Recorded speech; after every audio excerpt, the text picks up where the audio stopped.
Estamos nos referindo apenas à cor quando usamos as palavras cubo branco?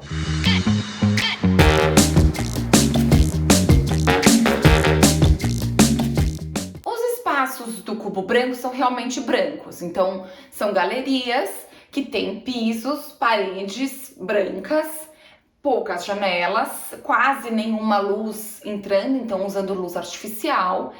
E esses lugares, essas galerias, ganharam o nome de cubo branco, de White Cube, nos anos 70, por um crítico chamado Brian O. Doherty.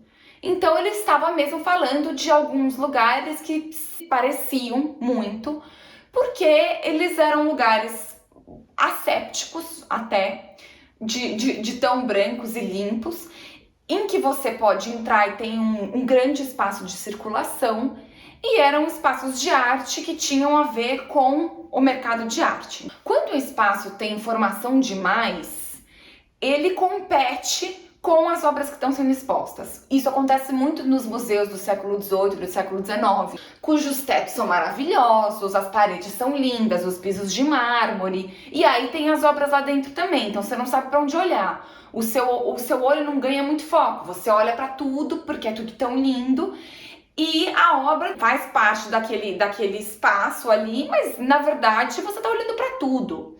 O cubo branco, ele faz o contrário, ele faz com que o seu olho possa se focar numa obra só, numa obra de arte contemporânea. A partir do momento em que existe um espaço entre uma obra e outra, um espaço de respiro, um espaço que é neutro, entre aspas, então você consegue colocar as obras e o seu olho, o seu olhar e o seu foco vai ficar voltado para aquela obra que está exposta.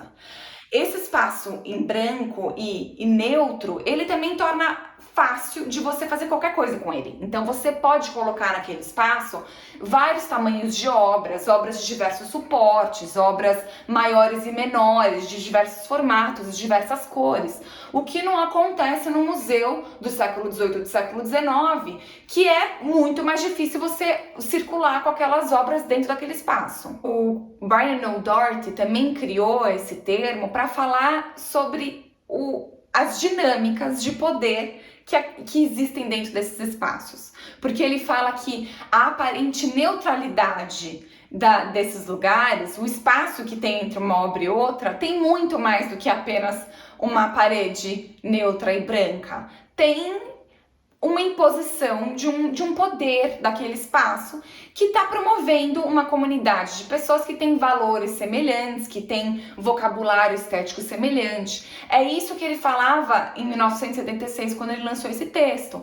O que ele estava falando ali é o que muitos de nós sentimos quando vamos na galeria, uma certa formalidade, uma não aceitação de qualquer pessoa dentro daquele espaço, uma hierarquização, um poder. Então ele estava criticando tudo isso com esse texto e obviamente que não foi muito bem aceito, né? Passaram vários anos, né? A gente está em 2021 e o que acontece hoje nós continuamos usando esse jargão à torta direita para falar das galerias, porque esse modelo continua existindo do espaço branco, muitas galerias são hostis e continua existindo essa dinâmica também, mas por outro lado, muitas galerias, muitos espaços também levantaram a bandeira branca e estão querendo mudar um pouco essa ideia. Então tem muitas galerias também que são galerias abertas, que são galerias acessíveis, que promovem diálogo, promovem parcerias.